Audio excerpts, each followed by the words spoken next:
मुझे गाड़ी में बिठाया गया। कहने के लिए मेरी विदाई की गई थी, लेकिन ना कोई बैंड बाजा और ना ही बाहर कोई आया। ड्राइवर खामोशी से गाड़ी चलाता रहा। मेरे बराबर में आदित्य बैठा था, वही लड़का जिससे कुछ घंटे पहले मेरी शादी हुई थी, या फिर वो जिसे मैं घर का एक मामूली नौकर समझती थी। अब मैं एक अजीब मुश्किल में फंसी हुई थी, क्योंकि घर के इस नौकर से मेरी शादी करवा दी गई थी। ये कोई साजिश थी या किस्मत का फैसला, ये राज बहुत देर बाद खुला। आदित्य के हाथ सीधे, आंखें सामने और चेहरा बिल्कुल सपाट। न कोई फक्र, न शर्मिंदगी, न सवाल, न जवाब। जैसे सब कुछ उसके लिए पहले से तय हो। रास्ते भर वो कुछ नहीं बोला, न मेरी तरफ देखा। मैं खिड़की से बाहर देख रही थी, जहाँ के पेड़ पीछे छूटते जा रहे थे। गाड़ी में भी खामोशी थी और मेरे ख्यालों में भी। मेरे मन के झरोखों से अतीत की रोशनी और मेरे वजूद पर पड़ने वाली चमक आंखों में छुप रही थी। वो वक्त जब पापा की आंखें दिन ब दिन धुंधली होती जा रही थीं, मगर उनकी एक इच्छा अभी भी जोरों पर थी, मेरी शादी। मैं उनके पास बैठी उनके हाथों को सहलाती, उनकी चलती सांसों को महसूस करती, लेकिन सबसे ज़्यादा मैं उनकी खामोशी से डरती थी। वो जो कभी मोहल्ले में कड़कदार आवाज़ में बात करते थे, अब धीरे से मेरी तरफ देखते और नरम लहजे में कहते, नैना, तुझे अपने हाथ से विदा करूँगा। ये ख्वाहिश पूरी हो जाए तो फिर मुझे और कुछ नहीं चाहिए। मैं उनकी बात पर मुस्कुराने की अदाकारी करती, लेकिन दिल के किसी कोने में अजीब सी चुभन होती। वो कमज़ोर हो चुके थे, उनकी हड्डियां तक बोलने लगी थीं। उनकी चारपाई के पास एक छोटा सा मिट्टी का दिया रखा था, जो अक्सर बुझने लगता तो मैं डर जाती, जैसे वो रोशनी उनकी जिंदगी की लौ हो और हर हवा का झोंका एक सांस कम कर देता हो। सुमित्रा, जो मेरी सौतेली माँ थी, एक दिन दोपहर में पापा के पास बैठकर बोली, मैं अपनी बेटी की तरह ही इसके लिए भी फर्ज निभाऊंगी विनोद जी। आप फिक्र मत कीजिए, आपकी बेटी के हाथ पीले हो जाएंगे और इज्जत के साथ मैं उसे विदा कर दूंगी। ये सुनकर मैं अंदर से कांप गई। सुमित्रा के लहजे में हमेशा से एक नरमी होती थी, लेकिन उस नरमी में कुछ ऐसा होता था जो चुभता था, जैसे मखमल में लिपटी कोई कील। मैंने अंजलि को देखा, जो अपने फ़ोन में व्यस्त थी। उसके नाखूनों पर नीले रंग की नेल पॉलिश थी और वो अपनी सेल्फी को जूम करके कुछ ठीक कर रही थी। उसने अचानक मुझे देखा और आंख मारी, जैसे कह रही हो, जल्दी निकल जाए यहाँ से, मेरी बारी है। मैं चुपचाप पापा के पैर दबाती रही। 2 दिन बाद जब सुमित्रा ने शादी की तारीख बताई तो मैंने पापा की आंखों में एक अजीब सी चमक देखी। वो जो कई दिनों से चुप रहते थे, अचानक बोल पड़े, बस अब चैन की नींद आ जाएगी। उनकी आवाज़ भारी मगर कमज़ोर थी, लेकिन उसमें वही एक पिता की खुशी तो जो मुझे बचपन में स्कूल छोड़ते वक्त मिली थी। रात को मैं छत पर गई। आसमान साफ था, हवा में ठंडक थी। मैंने सितारों को देखा। हर बार कोई टूटता तो मैं एक दुआ करती, भगवान, पापा का सपना पूरा हो, चाहे मेरी जिंदगी जैसी भी हो। उसी छत पर बचपन में अंजलि और मैं चांदनी रातों की कहानियां सुना करती थी, लेकिन अब वो वक्त नहीं रहा। अंजलि मुझसे अलग हो चुकी थी। हम एक ही घर में रहते थे, लेकिन वो मेरा कमरा नहीं था। वो मेरी मौजूदगी को नज़रअंदाज करती थी। सुमित्रा पीछे से आई और बोली, कल लड़के वाले आ रहे हैं, कोई गलती ना हो नैना। मैंने सर हिलाया और चाय के बर्तन धोने लगी। उन्होंने कहा, कपड़े प्रेस कर लेना, तुम्हें भी कुछ इज्जत दिखानी होगी। मैंने सोचा, इज्जत दिखाने के लिए इज्जत होनी भी तो जरूरी है, और वो तो बरसों से मुझसे छीनी जा चुकी है। शाम को मेहमान आए। अंजलि तैयार होकर नीचे आई। लाल रंग की ड्रेस, मैचिंग चूड़ियाँ, हल्की सी लिपस्टिक। सुमित्रा ने मुझे हिदायत दी, किचन में रहना, कोई सवाल मत करना। लड़का आया है, बस फॉर्मेलिटी से भरी मुलाकात है। मैंने दरवाजे के पीछे से देखा। लड़का खुशहाल था, संजीदा और बार बार अंजलि की तरफ देख रहा था। मेरे दिल में कुछ हुआ, जैसे किसी ने कच्ची दीवार को धीरे जोर से धक्का दे दिया हो। क्या ये रिश्ता मेरे लिए था या फिर अंजलि के लिए? मैं कुछ नहीं बोली, ना किसी से कुछ पूछा, बस खुद को किचन में ही गुम कर लिया। उसी रात जब सुमित्रा और अंजलि कमरे में थीं, मैंने दरवाजे के पीछे से उनकी धीमी धीमी बातें सुनी। सुमित्रा कह रही थी, अगर वो नैना को पसंद करता है तो हमें बात संभालनी होगी। विनोद जी कुछ दिनों के मेहमान हैं, उनके सामने सब कुछ अच्छा दिखाना है। अंजलि हंसकर बोली, माँ, मुझे तो वो बहुत अच्छा लगा, बिल्कुल मेरे जैसा। उसका टेस्ट भी मेरे जैसा ही है। मेरे हाथ में पानी का जग था, जो मेरी पकड़ से फिसलकर फर्श पर गिरा और टूट गया। वो लम्हा मेरी सांस रोक गया। ये सब मेरे लिए नहीं हो रहा था। मैं बस एक मोहरा थी, एक जिम्मेदारी जो पापा की ख्वाहिश से जुड़ी थी, और इस घर के लिए एक बोझ जिसे सिर्फ इज्जत बचाने के लिए उठाया जा रहा था। पापा अगली सुबह कुछ बेहतर लग रहे थे। उन्होंने मेरा हाथ पकड़कर पूछा, तैयारी पूरी है? मैं जबरदस्ती मुस्कुराकर सर हिलाने लगी। उन्होंने आंखें बंद की और गहरी सांस ली। उसी रात मैंने नींद की गोलियां नहीं ली। मैं जागती रही, छत पर आसमान देखते हुए कहा, हे भगवान, अगर ये सब किसी इम्तिहान की शुरुआत है तो मेरी खामोशी को ताकत बना देना।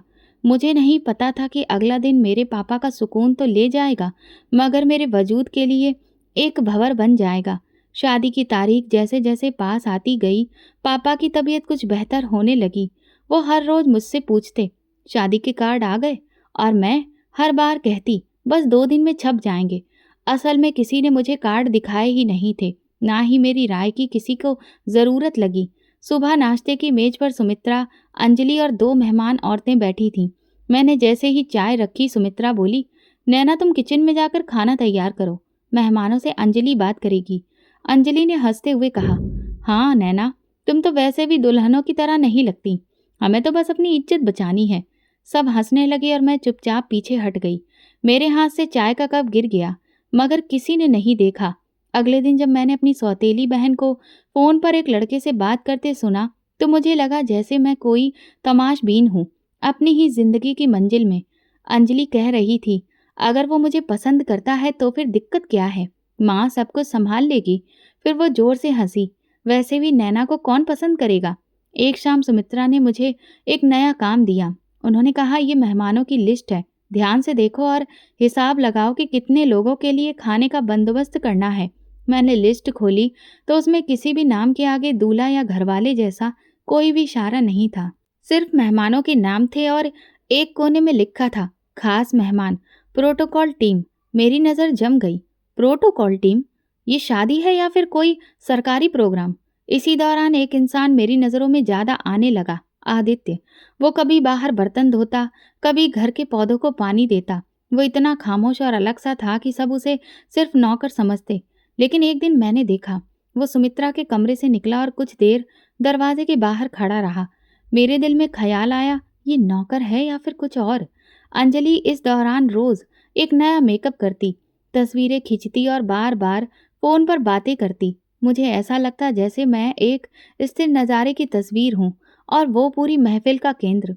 सुमित्रा ने एक दिन अंजलि से कहा, अब इसकी शादी में तुझ पर सबकी नज़र जाएगी, बस होशियार रहना।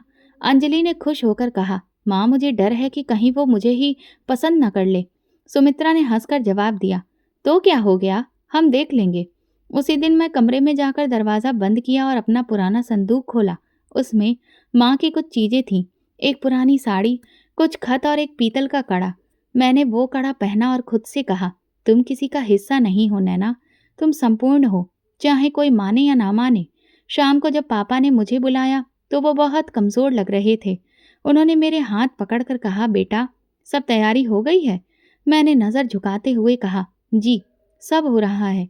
उन्होंने धीरे से कहा, मुझे बस तुम्हारा सुकून देखना है, उसके बाद जो हो वो होता रहे। मुझे लगा जैसे वो बात आखिरी हो। उनकी आंखों में जो सुकून था वो मेरे दिल में तूफान बन रहा था। शादी का दिन आ गया था। सुबह से घर में अजीब सी खामोशी थी, जैसे सब लोग बस एक रस्म से भरी जिम्मेदारी पूरी करने के इंतजार में हो। मैंने वही लाल जोड़ा पहना जो पापा ने कई महीनों पहले बाजार से चुपचाप लाकर दिया था, ये कहकर कि नैना इसमें राजकुमारी लगेगी। उसमें उनकी आंखों की चमक अभी भी मेरे दिल में सुरक्षित है। मैं पापा के कमरे में बैठी थी।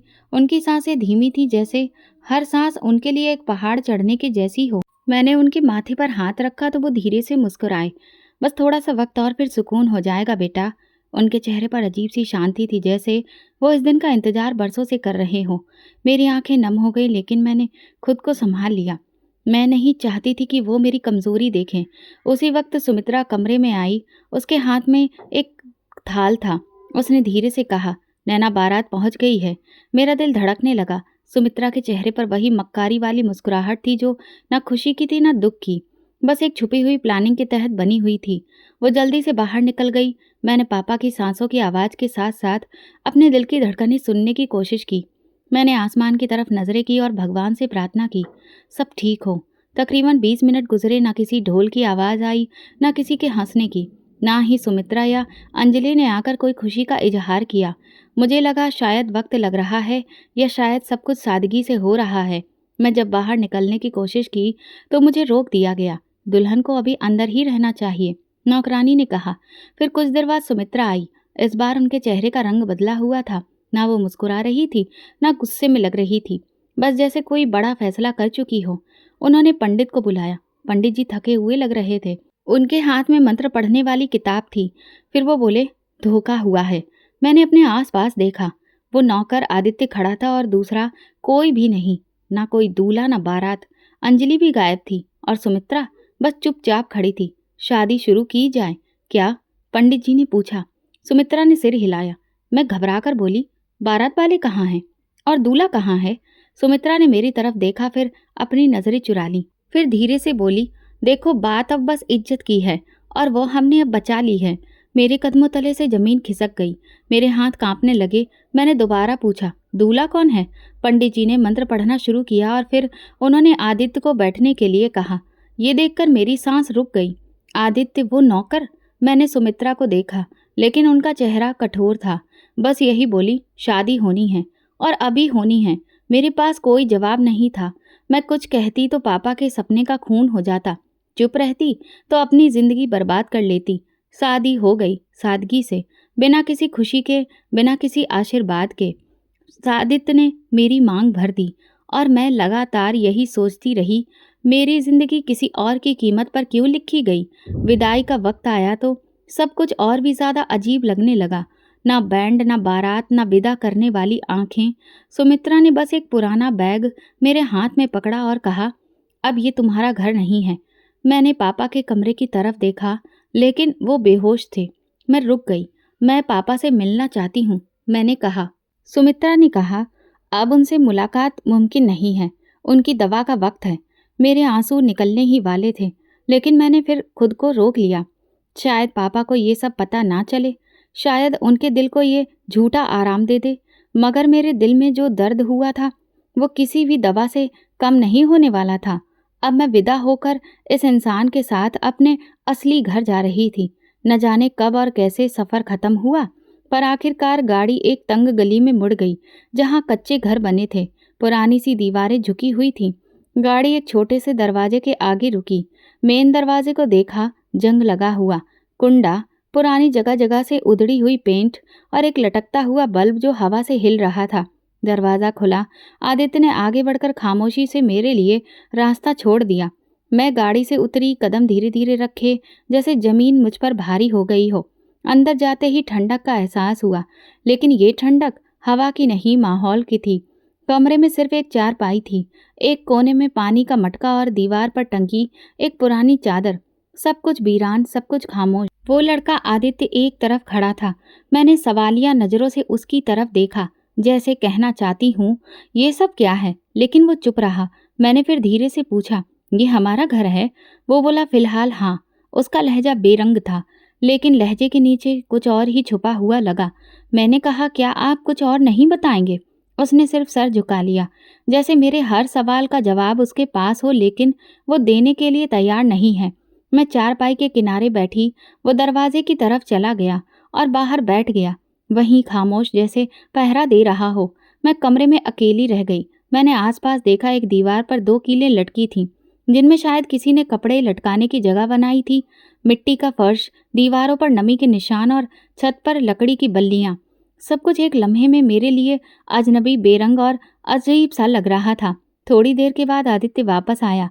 हाथ में एक थाली थी जिसमें 2 पराठे और एक कटोरी में दाल रखी थी। उसने वो थाली मेरे सामने रखी और धीरे से कहा, खा लो, तुम्हें भूख लगी होगी। मैंने कहा, आपने खाया? उसने कहा, नहीं, मैं बाद में खा लूँगा। मैंने निवाला उठाया, लेकिन गले से उतरने से पहले ही आंखें भर आईं। वो कुछ देर देखता रहा, फिर धीरे से पलटकर दोबारा बाहर चला गया। मुझे नहीं पता कि वो ऐसा क्यों कर रहा था। वही इंसान जो मेरी शादी में था, अब मेरे सामने मेरे पति के रूप में मौजूद था, लेकिन ना उसने मुझे दुल्हन की तरह देखा, ना किसी बात का जवाब दिया। रात गहरी हो चुकी थी। मैं चारपाई पर लेटी और वो दरवाजे के बाहर एक पत्थर पर बैठा रहा। कभी कभार उसकी खांसी की आवाज़ सुनाई देती। मैं कई बार उठकर दरवाजे की तरफ देखती, पर कभी उसे बुलाने की हिम्मत ही नहीं हुई। सुबह होने से कुछ देर पहले मैंने दरवाजे की तरफ देखा। आदित्य वही था, दीवार से लगकर सो गया था। उसके चेहरे पर एक अजीब सा सुकून था, जैसे कोई बोझ सोने से हल्का हुआ हो। लेकिन मेरे लिए बोझ अभी बढ़ रहा था। मेरे दिल में एक ही बात गूंज रही थी, मैं किसके साथ हूँ, ये कौन है और मुझे यहाँ क्यों लाया गया। रात मेरी आंखों में कटी।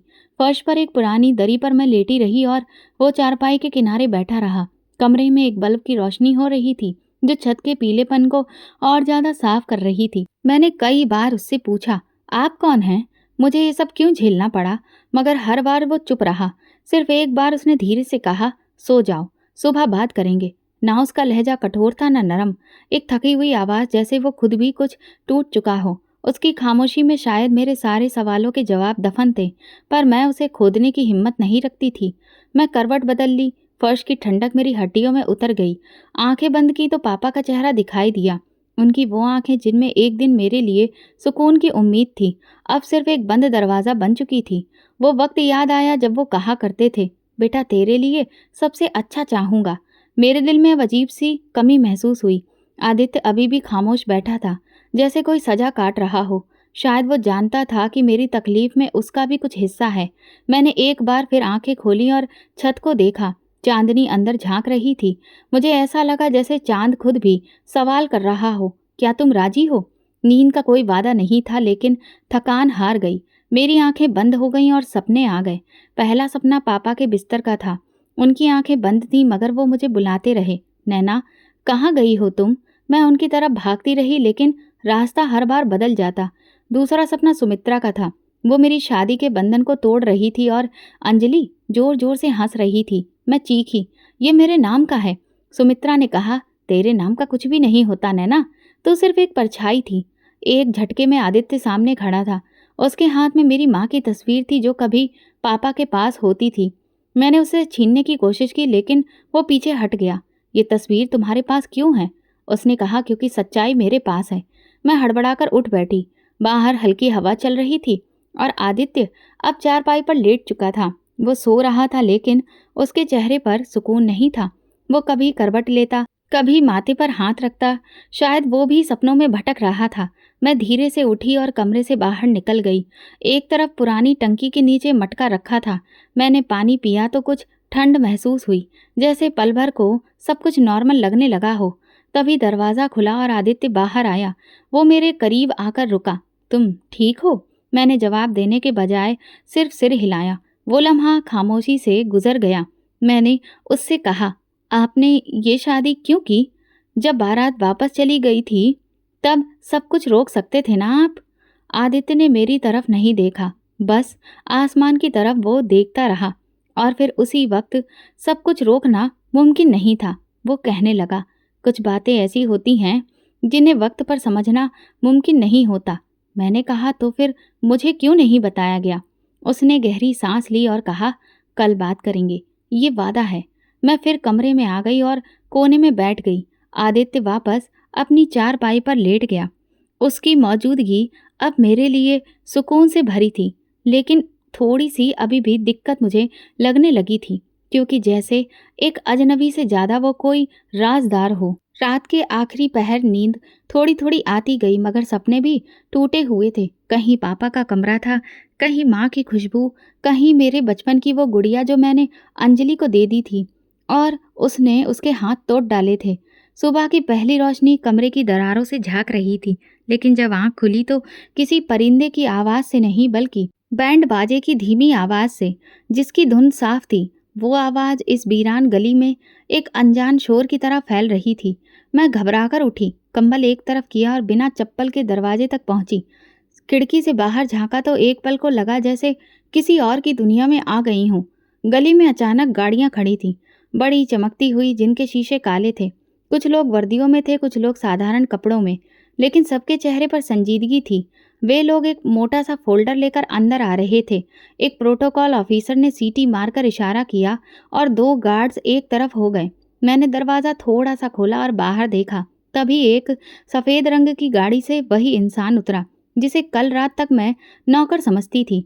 अब वो साफ सुथरे कपड़ों में था। वाइट पैंट, ब्लू कलर का वेस्ट कोट और चमकते जूते।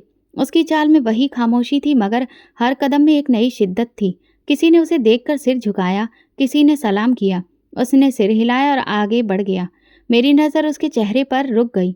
वही आंखें, वही होंठ, वही अंदाज। लेकिन अब हर चीज़ का मतलब बदल चुका था। मेरे हाथ कांपने लगे। मैंने दरवाज़ा तुरंत बंद कर दिया और दीवार से लगकर बैठ गई। दिल बुरी तरह से धड़क रहा था। ये सब क्या था? कल तक नौकर और आज ऑफिसर। मैंने आंखें बंद कर लीं, जैसे कुछ पल के लिए वक्त को रोक दूं। लेकिन बाहर का शोर बढ़ता जा रहा था। कमरे के अंदर अभी भी वही बिछावन था, वही लकड़ी का पलंग और मैं, जिसकी शादी एक अजनबी से हुई थी, जो अब अजनबी नहीं रहा। मेरे दिल में बहुत सारे सवाल जमा हो गए थे, लेकिन जुबान पर एक भी नहीं आ रहा था। दरवाजे की दूसरी तरफ से आवाज़ आई, कमरा साफ कर लो, साहब के मेहमान आएंगे। ये किसी औरत की आवाज़ थी, शायद मोहल्ले की कोई गांव वाली, जो अब इस घर को कुछ और ही समझने लगी थी। मैंने जल्दी से दुपट्टा ठीक किया और बाहर निकलने का फैसला किया। दरवाज़ा खोला तो आंगन में एक बड़ी टेबल रखी जा चुकी थी। उस पर चाय, बिस्कुट और फाइलें थीं। 3 ऑफिसर कुर्सियों पर बैठे थे और वो आदित्य एक बड़े से पंखे के नीचे बैठा उन सब से बात कर रहा था। ये रिपोर्ट कल तक के ऑफिस पहुंचनी चाहिए, उसने एक फाइल पर दस्तखत करते हुए कहा। एक ऑफिसर ने तुरंत कहा, जी सर, हो जाएगा। मैंने एक पल को सोचा कि शायद मैं सपना देख रही हूँ, लेकिन नहीं, ये सब कुछ सच्चाई थी। मुझे देखते ही एक ऑफिसर ने नज़र झुका ली, जैसे जानता हो कि मैं कौन हूँ। आदित्य ने मुझे एक नज़र देखा और तुरंत नज़र हटा ली। उसकी वो नज़र न अजनबी थी न पहचान वाली, बस जैसे कोई जानता हो कि सवाल उठेंगे। लेकिन अभी वक्त नहीं है। मैं खामोशी से अंदर वापस आ गई। कमरे के कोने में बैठकर सांस संभालने लगी। ये सब क्या है? मैंने खुद से कहा। दरवाजे के पीछे से ऑफिसर्स की बातें सुनाई दे रही थी। कोई इन्वेस्टिगेशन रिपोर्ट का जिक्र कर रहा था, कोई मीडिया टीम के आने की बात। कुछ देर में सब लोग चले गए। शोर कम हुआ और आदित्य वापस आया। हाथ में पुरानी फाइल थी जो उसने टेबल पर रख दी। मैंने खामोशी तोड़ी। आप कौन हैं? वो ठिठक कर रुका, जैसे सवाल सुनने के लिए तैयार था, लेकिन जवाब देने के लिए नहीं। अभी वक्त नहीं है, उसने धीरे से कहा। फिर मैंने तेज आवाज में कहा, शादी से पहले वक्त था आपके पास? उस दिन तुम बोल सकते थे ना? उसने मेरे चेहरे की तरफ देखा और फिर कहा, मैं बहुत जल्द सब कुछ बताऊंगा, बस तुम थोड़ा सा सब्र करो। मेरी आवाज़ दबी नहीं थी। तब मैं हर दिन हर रात सब्र ही करती आई हूँ। तुम्हारे खामोश होने से सब कुछ आसान नहीं होता। आदित्य ने दरवाजे की तरफ देखा, जैसे ये कमरा उसका कैद खाना बन चुका है। फिर वो खामोशी से बाहर चला गया और दरवाज़ा पीछे से बंद कर दिया। मैं बैठ गई, दीवार से टेक लगाकर, आंखें बंद कर लीं। अब मेरे सामने सिर्फ एक सवाल था, अगर वो नौकर नहीं था तो फिर क्या था? और अगर वो सब कुछ जानता था तो मुझे क्यों नहीं बताया? मेरे लिए आदित्य सिर्फ एक नाम नहीं, वो एक मुद्दा था जिसका जवाब शायद कल मिलने वाला था। जब वो वापस कमरे में आया तो मैं अपने आंसू पोंछ चुकी थी। मैं नहीं चाहती थी कि वो मुझे कमज़ोर देखे। मैंने चेहरा साफ किया, दुपट्टा ठीक किया और कोने में बैठ गई। उसके कदमों की आवाज़ दरवाजे के पास आई और फिर वो रुका, जैसे पल भर को रुक कर कुछ सोच रहा हो। फिर धीरे से अंदर आया। हाथ में चाय का कप था जिससे धुआं उठ रहा था। उसने वो कप मेरे सामने रखा और नरमी से कहा, तुम्हें खाने की ज़रूरत है? उसकी आवाज़ में कोई माफ़ी नहीं थी, ना ही कोई सफाई, बस एक आम सी बात, जैसे हम रोज़ के मिलने वाले लोग हों। मैंने कहा, तुम तो ऐसे ही बात कर रहे हो जैसे कि कुछ हुआ ही नहीं है। उसने मेरी बात को नज़रअंदाज किया और खिड़की के पास जाकर खड़ा हो गया। मैंने फिर पूछा, ये सब क्या है? तुम कौन हो? वो चुप रहा। मैं उसके कंधे की हरकत से महसूस कर सकी कि वो अंदर से कुछ कहने के लिए तैयार हो रहा है। फिर वो मुड़ा और बोला, बहुत जल्द बताऊंगा, लेकिन अभी नहीं। ये अभी नहीं, मुझे ऐसा लगा जैसे किसी ने दरवाज़ा खोलकर फिर से बंद कर दिया हो। बिना कुछ बताए फिर बाहर किसी की आवाज़ सुनाई दी, सर, रिपोर्ट्स गाड़ी में रख दी गई हैं। मैंने दरवाजे की तरफ से झांका। गार्ड्स अभी भी खड़े थे। कारें जा चुकी थीं, लेकिन कुछ लोग अभी आसपास घूम रहे थे। एक औरत किसी फाइल में दस्तखत कर रही थी। सब कुछ अजीब सा लग रहा था, जैसे मेरी जिंदगी किसी और ने लिखनी शुरू कर दी हो। आदित्य ने कुछ देर बाद दोबारा चाय का कप उठाया और एक घूंट लिया। फिर धीरे से पूछा, तुम्हें किसी चीज़ की ज़रूरत है? मैंने कहा, ज़रूरत तो इस वक्त सिर्फ सच की है। उसने गर्दन झुका ली और फिर कमरे से बाहर चला गया। मैं नहीं जानती थी कि वो इतना खामोश क्यों है, क्यों मुझे उस सच से दूर रखना चाहता है जिसे मैं बेसब्री से जानना चाहती हूँ, जो मुझसे जुदा है। मैंने अपना दुपट्टा लपेटा और कमरे से बाहर निकली। आंगन में वही टेबल रखी थी जो सुबह पहले रखी थी। अब वहाँ खाली जगह थी। 2 गिलास रखे थे। मैंने टेबल के नीचे देखा तो एक पुरानी फाइल गिरी हुई थी। फाइल के कोने पर नाम लिखा था, सुमित्रा देवी, और केस नंबर था 302। मेरे हाथ कांपने लगे। मैंने फाइल खोलकर एक पन्ना पढ़ा। उसमें किसी गैरकानूनी प्रॉपर्टी से जुड़ा हुआ जिक्र था। दरवाजे के पीछे आवाज़ आई तो मैं तुरंत फाइल वापस रखकर अंदर आ गई। दिल धड़क रहा था, मुझे कुछ समझ में नहीं आ रहा था, लेकिन पूरा मंजर अभी भी धुंधला था। आदित्य के किरदार में अब उलझन से ज़्यादा साजिश की बदबू आने लगी थी। शाम को जब खाने के लिए सब्जी गर्म की गई तो काम वाली औरत ने कहा, मैडम, साहब ने कहा है कि आप खाने में उनके साथ बैठें। मैं चौंकी और पूछा, मैं? उसने कहा, जी, उनका आदेश है। मैंने प्लेट उठाई, दुपट्टा ठीक किया और धीरे धीरे आंगन की मेज तक आ गई। आदित्य पहले से बैठा था, साधारण कपड़ों में, लेकिन चेहरा वही, खामोश। मैंने सिर झुकाकर नम्रता से उसकी तरफ देखा। वो बोला, बैठो। खाने के दौरान वो चुपचाप बस खाना मेरी प्लेट में डालता रहा। मैं हैरानी से साथ में सोचती रही, क्या ये वही इंसान है जो कल तक नौकर था, या फिर यही उसका असली रूप है? अब हम लोग एक नए घर में आ गए थे, जहाँ मुझे सब कुछ नया ही दिख रहा था। खाने के बाद मैंने कहा, तुम्हारे चेहरे पर कुछ लिखा है जो तुम जुबान से नहीं बोल रहे। उसने मेरी तरफ देखा, एक पल के लिए कुछ कहने को हाथ हिले, फिर कहा, कल तुम्हें एक चीज़ दिखाऊंगा, तब शायद तुम्हें बात समझ में आ जाए। मैंने कोई सवाल नहीं किया, फिर कमरे में वापस आ गई। अंदर दरवाज़ा बंद किया और ज़मीन पर लेट गई। सुबह की रोशनी की बजाय उस रात का अंधेरा मेरे अंदर उतर रहा था और मैं सोच रही थी, अगर सच का सामना कल है तो आज की रात पर्दों के पीछे क्या छुपा हुआ है। 2 दिन गुजर चुके थे। सुबह वो दरवाज़ा खोलकर बाहर चला जाता और शाम ढलने पर वापस आता। दिन भर आंगन में सन्नाटा फैला रहता और कमरे में बस मेरी सांसों की आवाज़। कभी कभार मोहल्ले के बच्चों की आवाज़ सुनाई देती, लेकिन मेरी जिंदगी में किसी भी शब्द की गूंज नहीं थी। वो आकर खाना रखता, खामोशी से बैठता, 2 निवाले लेता और फिर अपनी दुनिया में लौट जाता। मैंने पहले दिन नज़रअंदाज किया, दूसरे दिन खुद को दिलासा दिया, लेकिन तीसरे दिन खामोशी मेरी बर्दाश्त से बाहर होने लगी। जब वो खाने के बाद बर्तन समेटने लगा, मैंने धीरे से कहा, ये मेरा अधिकार नहीं है क्या कि मैं ये जानूं कि तुम कौन हो? वो रुक गया, जैसे सवाल ने उसके कंधों को पकड़ लिया हो। चुप रहा। फिर धीरे से मुस्कुराहट उसके चेहरे पर आई, लेकिन वो मुस्कुराहट खुशी की नहीं थी, जैसे कोई बहुत पुराना जख्म फिर से खुल गया हो। जो तुम्हारे साथ हुआ वो मैं कभी नहीं चाहता था। उसकी आवाज़ धीमी थी लेकिन सच्ची थी, लेकिन मैं उस वक्त कुछ भी करने की पोजीशन में नहीं था। इतना कहकर वो उठा, बर्तन उठाए और आंगन की तरफ चला गया। मैं उसकी पीठ को देखती रही, जैसे कोई राख का ढेर जो अभी भी गर्म हो मगर जलने की ख्वाहिश में बैठा हो। मेरे दिल में उसी समय ख्याल आया, शायद वो कसूरवार है या शायद नहीं भी। क्या वो वाकई मेरी जिंदगी के इस्तेमाल का हिस्सा है या फिर सिर्फ तमाशा देखने वाला? अगली सुबह रोजाना की तरह वो वक्त पर उठा, नाश्ता तैयार किया और चाय मेरे सामने रख दी। मैं चुप रही, नज़र चाय के कप पर टिकी थी। तभी उसने मेरी हथेली पर एक पुरानी सी चमकदार चाबी रख दी।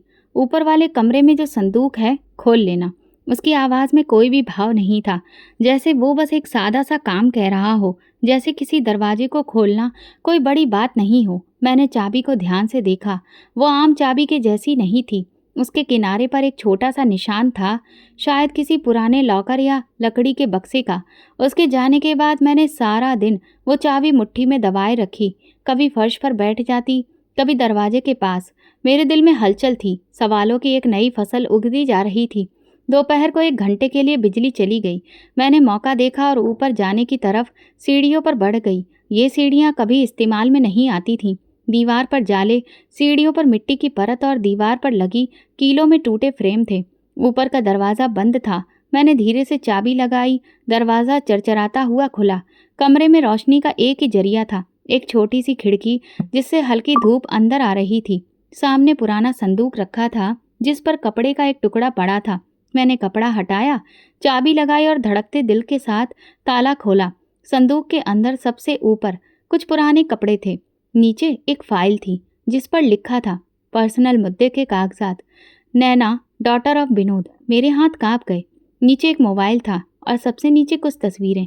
मैंने तस्वीरें उठाई और एक एक करके देखने लगी। पहली तस्वीर में सुमित्रा और अंजलि किसी आदमी के साथ खड़ी थी। अंजलि ने एक खूबसूरत सी ड्रेस पहनी हुई थी, चेहरे पर दुल्हन जैसा नूर था। दूसरी तस्वीर में वही आदमी अंजलि के कंधे पर हाथ रखे खड़ा था। मैंने उसे ध्यान से देखा और पहचान गई। ये तो वही था जिससे मेरी शादी तय हुई थी। मेरे हाथ से तस्वीर गिर गई। मैंने तुरंत मोबाइल उठाया, ऑन किया और फाइल चेक करने लगी। उसमें एक वीडियो थी। जैसे ही प्ले किया, कमरे में खामोशी गूंजने लगी। सुमित्रा की आवाज़ साफ सुनाई दी, नैना को निकाल दो। लड़का अंजलि को पसंद करता है, हम उसे एडजस्ट कर लेंगे। शादी किसी और से करवा देंगे तो इज्जत बच जाएगी। फिर अंजलि की हंसी सुनाई दी। माँ, वो तो मुझे देखकर वैसे ही दिल हार गया था। एक अनजान आवाज़ भी सुनाई दी, विनोद जी को कुछ भी मत बताना, उनकी हालत वैसे ही नाजुक है। बस विदाई जल्दी से कर दो, जो भी हो मामला साफ हो जाएगा। वीडियो बंद हो चुकी थी, लेकिन मेरी सांसें अब तक ठहरी हुई थीं। ये सब एक प्लान था। मेरी जिंदगी, मेरे जज्बात, मेरी इज्जत सब एक सौदे में डाल दी गई थी। वो शादी जिसे मैंने पापा की आखिरी ख्वाहिश समझकर कबूल किया, वो किसी तमाशे की आखिरी हरकत थी। मैंने तस्वीरें दोबारा समेटी, मोबाइल दुपट्टे में लपेटा और संदूक बंद करके नीचे वापस आ गई। आदित्य वापस आ चुका था और आंगन में बैठा था। मैं उसके सामने खड़ी हुई और सवालिया नज़रों से देखा। तुम्हें सब पता था? उसने नज़रें नहीं चुराई, बस धीरे से बोला, हाँ। तो तुमने खामोशी क्यों ओढ़ रखी थी? क्योंकि अगर मैं कुछ कहता तो तुम्हें उस वक्त भरोसा नहीं होता। तो अब क्या होगा? मैंने पूछा। आदित्य ने सामने की टेबल से वही फाइल उठाई जो सुबह मैंने पाई थी और मेरी तरफ बढ़ा दी। ये केस अब मेरा है, इन सब पर इन्वेस्टिगेशन होगी। सुमित्रा, अंजलि और अमन सब शामिल होंगे। मैंने उसकी आंखों में देखा। इस बार वो नौकर नहीं था, कोई अजनबी नहीं, वो एक खामोश गवाह था जो अब सच्चाई के साथ खड़ा था। मेरे अंदर एक अजीब सी ठंडक उतर गई। अब फैसले का वक्त नहीं था, मेरा वक्त था, और अब मैं खामोश नहीं रहूंगी। उस रात मैंने खुद को पूरी तौर पर तैयार कर लिया था, चेहरा साफ और दिल में एक आखिरी फैसला। वो जब आंगन में दाखिल हुआ तो मैंने दरवाज़ा बंद कर दिया, कुंडी चढ़ाई। उसके चेहरे पर सवाल था, लेकिन मैंने कोई भी सफाई नहीं दी। निगाह उसके ऊपर डाली और कहा, अब सब कुछ सुनना है, सब कुछ। वो कुछ ना बोला, खामोश खड़ा रहा, जैसे पुराने मौसमों का बोझ दिल पर उठाए हुए हो। फिर धीरे से सोफे पर बैठ गया, कंधे झुके हुए, आंखें नीचे। तुमसे शादी मैंने अपनी मर्जी से की है नैना, ना मजबूरी थी ना कोई एहसान। मेरे पैरों तले जैसे जमीन खिसक गई। मैंने धीमी आवाज में पूछा, तो तुम भी उनके साथ शामिल थे? उसने इनकार में सिर हिलाया। नहीं, मैंने तुम्हें पहली बार उस दिन देखा था जब तुम गली के एक मोड़ पर बच्चों को पढ़ा रही थी। 3 बच्चे, एक फटा पुराना बोर्ड और तुम्हारी आवाज में वो धीमापन। वो रुका, फिर बोला, उसी दिन मुझे लगा कोई है जो इस गंदगी से अलग है।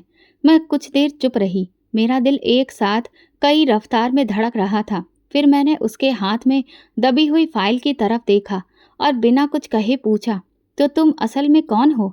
उसने फाइल को मेज पर रखा और धीरे से बोला, आदित्य, डिप्टी कमिश्नर और तुम्हारा खामोश शुभ चिंतक। कमरे में खामोशी छा गई। बाहर से दबी हवाओं की सिसकियां सुनाई दे रही थीं, जैसे पेड़ भी सच्चाई पर रुक गए हों। शुभ चिंतक, मैंने धीरे से दोहराया। क्या तुम जानते थे कि मेरा सब कुछ दांव पर लगने वाला है? उसने सिर हिलाया। मुझे शक था। सुमित्रा देवी के खिलाफ प्रॉपर्टी और फ्रॉड की शिकायतें बहुत थीं। जब तुम्हारे पापा का नाम सामने आया और जब अंजलि का रिश्ता अचानक बहुत ऊंची जगह पर तय हुआ, तो मैंने खुद नौकर बनने का फैसला किया। और फिर मैंने धीमे से पूछा, फिर तुमने मेरी खामोशी, मेरा इनकार, मेरी कुर्बानी देखी? और फिर मैं खामोश रहा। और इतने में मैंने पूछा। उसने एक लंबी सांस ली। हाँ, मैं हर दिन अंदर से टूटा था नैना, मगर मैं जानता था कि सच वक्त पर सामने आना चाहिए। अगर तुम शुरू में सब कुछ जान लेती तो शायद तुम मेरी नीयत पर भी शक करती। मैं कमरे के कोने में गई, संदूक से वो पुरानी तस्वीर निकाली जो मैंने ऊपर वाले कमरे से ली थी। वो तस्वीर जिसमें अंजलि, सुमित्रा और अमन एक साथ खड़े थे। ये वो लोग हैं जिन्होंने मेरे पापा की सांसों के साथ सौदा किया, मैंने कहा। आदित्य ने तस्वीर ली, ध्यान से देखी। ये सब अदालत में पेश किया जाएगा।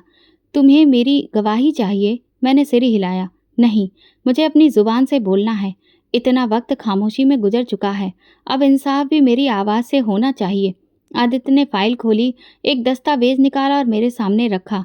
ये पावर ऑफ अटॉर्नी है जो तुम्हारे पापा ने अपनी बीमारी से पहले किसी के दबाव में आकर सुमित्रा के नाम पर कर दी थी। हमने इसकी जांच करवाई है, ये जाली है। मैंने कागज पकड़ा और पहली बार कागजों पर लिखा अपना नाम साफ देखा, नैना, डॉटर ऑफ विनोद। ये सब मैं वापस लूंगी, ना किसी से छीन कर, न तरस खाकर, न मांग कर। आदित्य की आंखों में पहली बार एक अजीब सी चमक थी, जैसे उसे अंदाजा हो गया हो कि वो जिस लड़की को बचाना चाहता था वो अब खुद अपनी जंग लड़ने के काबिल हो गई है।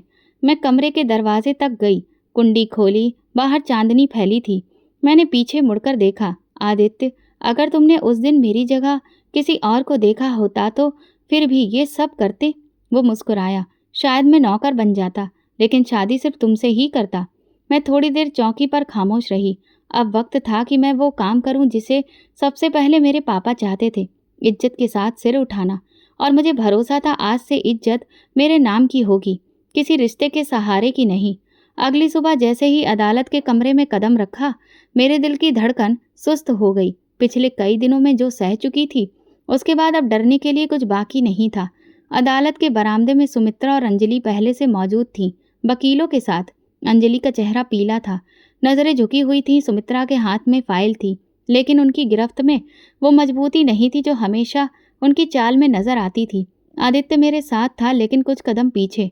वो जानबूझकर मुझे आगे चलने दे रहा था, जैसे कहना चाहता हो, ये लड़ाई अब तुम्हारी है और तुम जीतने के लिए काफ़ी हो। अदालत के कमरे में दाखिल होने से पहले उसने बस एक बार मेरे कंधे पर हाथ रखा और सिर्फ इतना कहा, आज सब खत्म हो जाएगा। मैंने कोई जवाब नहीं दिया, बस हल्का सा सिर हिलाया। कार्रवाई शुरू हुई। जज ने एक एक करके सुनना शुरू किया। अदालत में सिर्फ सच बोला जाए। फिर आदित्य ने कुर्सी पर बैठकर सारे सबूत पेश करना शुरू किया। उसकी आवाज़ शांत थी, लेकिन हर शब्द में एक वजन था। ये ज़मीन की रजिस्ट्री की असली कॉपी है जो नैना के नाम थी। ये पावर ऑफ अटॉर्नी सुमित्रा देवी के नाम जाली तरीके से की गई थी। दस्तखत की फॉरेंसिक रिपोर्ट दी गई है और ये मोबाइल की रिकॉर्डिंग है जिसमें सुमित्रा देवी और अंजलि की बातें रिकॉर्ड हैं। ये सारी सीधी साजिश का सबूत है। अदालत में मौजूद हर आदमी खामोशी से सब कुछ सुन रहा था। सुमित्रा देवी बार बार पानी का घूंट ले रही थी और अंजलि का चेहरा लाल होकर सफ़ेद हो चुका था। उनके वकील ने कई बार ऐतराज़ करने की कोशिश की, लेकिन सबूत इतने ठोस थे कि हर बात उनकी बात काट दी गई। जब मेरी गवाही की बारी आई तो मैं धीरे से कुर्सी पर आकर बैठी। नाम नैना, डॉटर ऑफ विनोद। मैंने साफ आवाज़ में कहा, आप इन इल्ज़ामों के बारे में क्या जानती हैं? सब कुछ। इज्जत के नाम पर मुझे खामोश कर दिया गया था। मुझे वो रिश्ता नहीं मिला जो मेरे माँ बाप ने मेरे लिए सोचा था, बल्कि मुझे शादी के नाम पर एक अजनबी के हवाले कर दिया गया। मेरी मर्जी, मेरी ख्वाहिश, मेरे जज्बात सब कुछ बलिदान कर दिए गए, सिर्फ इसलिए कि उनकी मर्जी पूरी हो सके। मैंने सुमित्रा की तरफ देखा जो अब आंखें चुरा रही थी। ये वीडियो, ये फाइल और ये ज़मीन मेरे पापा की निशानी है। इन्हें छीनने के लिए जो कुछ किया गया वो किसी पर्दे में नहीं, और आज मैं अपनी खामोशी को तोड़ रही हूँ। अदालत में एक लम्हे को खामोशी छा गई। जज ने फाइल को एक बार फिर देखा और एक फैसला लेने वाले अंदाज में कहा, ये सब कुछ एक लड़की की खामोशी की कीमत पर नहीं बेचा जा सकता है। जो ज़मीन धोखे से ली गई वो नैना के नाम पर वापस की जाएगी। सुमित्रा देवी और अंजलि पर फ्रॉड और जालसाजी का मुकदमा दर्ज करके जांच पूरी की जाए। सुमित्रा देवी की आंखों में वो घबराहट थी जो मैंने उनके चेहरे पर पहले कभी नहीं देखी थी। अंजलि का सर झुका हुआ था, वो बार बार अपनी उंगलियां मरोड़ रही थी। वो रिश्ता जिस पर उन्होंने बरसों तक घमंड किया, आज उनके सामने बिखरता दिखाई दे रहा था। अदालत से बाहर आते हुए मैंने खुद को अजीब तरह से हल्का महसूस किया, जैसे बरसों का बोझ उतर गया हो। आदित्य मेरे पास आए और पहली बार मेरी आंखों में देखकर बोले, अब तुम बोल सकती हो नैना, तुम्हारा नाम, तुम्हारी कहानी तुम्हारी मर्जी से जानी जाएगी। मैंने आसमान की तरफ देखा, जैसे कि पापा कुछ कह रहे हों। आपका सपना पूरा हुआ, लेकिन आपकी बेटी अब अपनी आवाज़ से अपनी तकदीर लिखेगी। 1 साल बीत चुका था, हर लम्हा जैसे एक पहाड़ी रास्ता हो, कहीं चढ़ाई, कहीं उतरन तो कहीं फिसलन। अदालत के फैसले के बाद सब कुछ बदलने लगा। वो घर जो कभी मेरा नहीं था, कानूनी तौर पर मेरे नाम पर था। वो ज़मीन जो सुमित्रा ने हड़पने की कोशिश की थी, अब मेरे अधिकार में आ चुकी थी। और सबसे ज़रूरी, वो खामोशी जिसमें मेरी पहचान दफन कर दी गई थी, अब बोलने लगी थी। उसी दिन जब आदित्य ने कहा था, अब तुम बोल सकती हो, शायद वही दिन था जिससे सब कुछ बदल गया। अब मैं सिर्फ एक फैसले का हिस्सा नहीं रही थी, मैं खुद एक फैसला बन चुकी थी। मैंने वो कोचिंग सेंटर दोबारा से शुरू किया जो कभी मेरे पिता ने खोला था। वही मोहल्ले के बच्चे, वही दीवार पर चौक की आवाज़ें और वही जगह। बस अब मैं टीचर ही नहीं, उस केंद्र की मालकिन भी थी। आदित्य का ट्रांसफ़र शहर से बाहर हो चुका था, मगर वो मेरे कांटेक्ट में रहा। कभी कभी खुद तो कभी कोई मुलाकात करने आता। हमने 1 साल की दूरी को इज्जत के साथ गुजारा। कोई जल्दबाजी नहीं की, कोई बेचैन कदम नहीं उठाया। हम जानते थे जो रिश्ता भरोसे की कोख से जन्म ले वही देर तक टिकता है। और फिर वो दिन आया, शहर का बड़ा मंदिर, पंडित जी, कुछ पहचान के लोग। लेकिन इस बार सब कुछ मेरी इच्छा से था। हर रस्म, हर विधि, हर पल, सब मेरी मर्जी। मेरी नई बहनें जो मेरी कलीग थीं, मेरे साथ पढ़ाती थीं, मोहल्ले की वे औरतें जो पहले मुझे दुल्हन बनते नहीं देख पाई थीं, और मेरे कुछ दोस्त, सब मेरे साथ थे। आदित्य मेरे सामने बैठा था। वो सफ़ेद रंग की शेरवानी में बहुत अच्छा लग रहा था। उसके चेहरे पर वही सुकून था जो शायद किसी मंजिल पर पहुंचने के बाद आता है। पंडित जी ने मंत्र पढ़े। इस बार फिर से आदित्य ने मेरी मांग भरी और मेरी आंखों में आंसू आ गए। फिर उसने मंगलसूत्र पहनाया और हमने 7 फेरे लिए। मैं आंख के एक कोने से उसे मुस्कुराकर देख रही थी। हर होती हुई रस्म के साथ मैं अपने अतीत की हर छाया को पीछे छोड़ती गई और फिर हमारी शादी हो गई। आदित्य ने धीरे से मेरे पास आकर कहा, इस बार शादी भी मेरी और दिल भी मेरा। मेरे होठों पर धीमी सी मुस्कुराहट आई और मैंने धीरे से पहली बार आदित्य का हाथ खुद से पकड़ा, अपनी मर्जी से। रात को जब सब लोग जा चुके थे और कमरे में सिर्फ हम दोनों थे, टेबल पर एक पुरानी फाइल रखी थी। ये वो सब कुछ है जो मैंने तुम्हारे लिए बचाया, उसने कहा। फाइल खोली तो उसमें वही तस्वीरें, वही फाइल्स, मेरी पुरानी शादी की फोटो थी। ये सब कुछ अब अतीत है, मैंने कहा, और अतीत सिर्फ वो होता है जिससे हमने कुछ सीखा हो। उसने जवाब दिया। मैंने खिड़की से बाहर देखा। आसमान साफ था और सितारे चमक रहे थे। आदित्य ने पूछा, क्या तुम खुश हो? मैंने कहा, मैं अब तुम्हें पाकर पूरी हो गई हूँ। फिर मैंने दिल में सोचा, कभी कभी इंसाफ रूप बदल कर आता है और कभी कभी मोहब्बत भी, और यही मेरी नई शुरुआत थी, मेरी मर्जी से, मेरी सच्चाई के साथ, मेरे नाम पर। तो दोस्तों, अगर आपको हमारी कहानी पसंद आई हो तो कमेंट करके ज़रूर बताएं। वीडियो को लाइक करें और ज़्यादा से ज़्यादा शेयर करें।